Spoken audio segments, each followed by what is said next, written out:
Welcome. In this video, we will learn how to resolve error 700. Start by running the test page.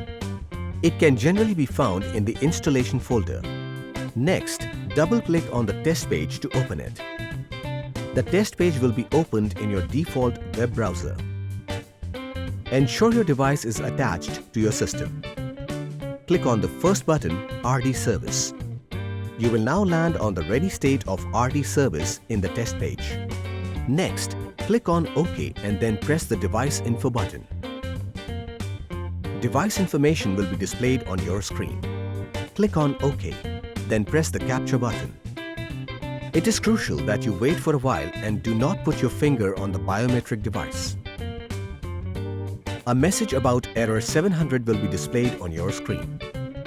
This happens when you fail to put your finger on the biometric device or there is a delay to put your finger on the biometric device.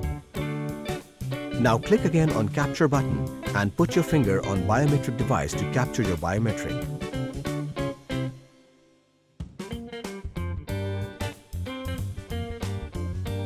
Congratulations! We have successfully resolved error 700.